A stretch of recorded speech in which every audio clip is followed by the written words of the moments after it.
வணக்கம் நண்பர்களே. UPSC preliminary examination GS question solving tutorial. இதில் பாலிட்டி கொஷின் நம்ம ஒன்று சால்வ் பண்ண போகிறோம். இந்த கொஷின் 2021 ஜிஎஸ் பேப்பரில் இருக்குது. கொஷினை நீங்கள் ஸ்க்ரீனில் பாருங்கள், நான் அதை ரீட் பண்ணுறேன். With reference to India, consider the following statements.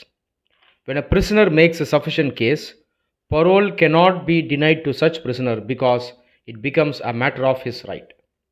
Statement 2. State governments have their own prisoners release on parole rules.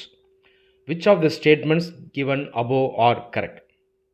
இந்த மாதிரி கேள்விகளை பார்க்கும்போது நிறைய பேருக்கு புரியாது. சப்ஜெக்ட் பாலிட்டி அண்ட் கான்ஸ்டியூஷன், ஆனால் இதை நம்ம எங்கேயுமே படித்த மாதிரி தெரியலையே, லக்ஷ்மிகாந்த் புக்கில் இது இல்லையே, ஏன் இந்த மாதிரி கேள்வி கேட்குறாங்க அப்படின்னு நினைப்பாங்க. ஆக்சுவலாக இதுவும் சிலபஸ் சம்மந்தமான கேள்வி தான். உத்து கவனிச்சிங்கன்னா இந்த மாதிரி கேள்விகள் கரண்ட் அஃபேர்ஸோட லிங்க் ஆகிருக்கும். நீங்கள் கரண்ட் அஃபேர்ஸில் ரெகுலராக படிக்கிறவராக இருந்தால் கரண்ட் அஃபேர்ஸில் இது சம்மந்தமான நியூஸை நீங்கள் பார்த்துருப்பீங்க. அப்போ யூபிஎஸ்சி என்ன பண்ணுறாங்கன்னா சில கேள்விகள் இந்த மாதிரி டைனமிக்காக வைக்கிறாங்க. அதே நேரத்தில் நீங்கள் புக்ஸ்லேருந்து எடுக்கக்கூடிய கான்செப்ஷன் நாலேஜை வச்சும் இந்த கேள்விகளை நீங்கள் அட்டென்ட் பண்ணணும். ஸோ இது எப்படி பண்ணுறது அப்படின்றத நம்ம இப்போ பார்க்கலாம், சால்வ் பண்ணுவோம். ஃபஸ்ட் ஸ்டேட்மெண்ட் பாருங்கள். when a prisoner makes a sufficient case, parole cannot be denied to such prisoner because it becomes a matter of his right அப்படின்னு கொடுத்துருக்கு. பரோல் அப்படின்றது என்ன? ஒரு ஆள் கன்விக்ட் ஆகிட்டார், குற்றம் சாட்டப்பட்டு குற்றம் நிரூபணமாகி ஜெயிலில் இருக்கார். அந்த ஒரு நபர் ஒரு ஷார்ட் பீரியடுக்கு ஜெயிலிருந்து வெளியே வரலாம் சூப்பர்விஷனில். இந்த கான்செப்ட் தான் பரோல். இதில் நீங்கள் உத்து கவனிச்சிங்கன்னா அவர் ஆல்ரெடி கன்விக்ட் ஆகிருக்கணும்.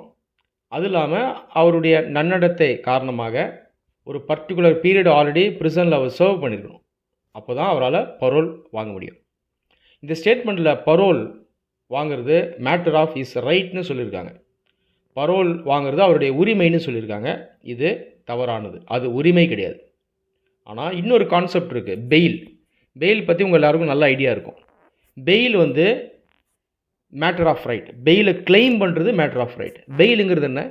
ஒரு அண்டர் ட்ரையல் பிரிசனரோ அல்லது ஒரு கன்விக்ட், அந்த கன்விக்ஷனை அப்பீல் பண்ண ஒருவர் பெயிலுக்கு அப்ளை பண்ணலாம்.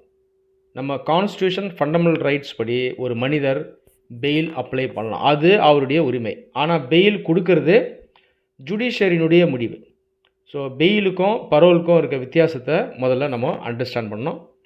So first statement is wrong. Second statement பாருங்கள். State governments have their own prisoners release on parole rules. இந்த ஸ்டேட்மெண்ட்டு கரெக்டு தான். இதை நான் புக்கில் பார்க்கலேன்னு நீங்கள் யோசிக்கலாம். புக்கில் இது இருக்கும். எங்கே இருக்குன்னா லக்ஷ்மிகாந்த் புக்கில் பின்னாடி பார்த்தீங்கன்னா 3 லிஸ்ட்டு கொடுத்துருப்பாங்க. இந்தியன் கான்ஸ்டியூஷனில் டிவிஷன் ஆஃப் பவர்ஸ் இது எப்படி செய்யப்படுதுன்னா 3 லிஸ்ட் இருக்கும். Union list, concurrent list and state list. State லிஸ்ட்டில் வரக்கூடிய ஒரு சப்ஜெக்ட் பார்த்தீங்கன்னா ப்ரிசன். ஸோ ப்ரிசன் சம்மந்தமாக ஸ்டேட் கவர்மெண்ட்ஸ் ரூல்ஸ் ஃப்ரேம் பண்ணலாம். So statement 2 is correct. அப்போது இதில் ரைட் ஆன்சர் என்னங்க? ஆப்ஷன் பி 2 ஒன்லி தான் கரெக்ட் ஆன்சர். இந்த கொஷினில் டேக் அவேஸ் என்ன அப்படின்னு பார்த்தீங்கன்னா கரண்ட் அஃபேர்ஸ் லிங்க்டாக இருக்குது. ஆனாலும் கான்செப்ஷுவல் நாலேஜை நீங்கள் அப்ளை பண்ணணும், பொறுமையாக அனலைஸ் பண்ணணும். அது இல்லாமல் பெயில் கான்செப்ட்டுக்கும் பரோல் கான்செப்ட்டுக்கும் இருக்கக்கூடிய டிஃப்ரென்ஸை நீங்கள் லேர்ன் பண்ணியிருக்கீங்க. பரோல் கன்விக்டுக்காக அப்ளை ஆகும். கன்விக்ட் மட்டும்தான் பரோல் கிளைம் பண்ண முடியும். ஆனாலும் அது அவருடைய ரைட் கிடையாது. ஆனால் பெயில் கிளைம் பண்ணுறது ரைட். பெயில் அண்டர் ட்ரையல் பிரிசனர்ஸ்க்கும் அப்ளை ஆகும். கன்விக்ட் ஆகி அப்பீல் போயிருக்கக்கூடிய பிரிசனர்ஸ்க்கும் அப்ளை ஆகும். நன்றி.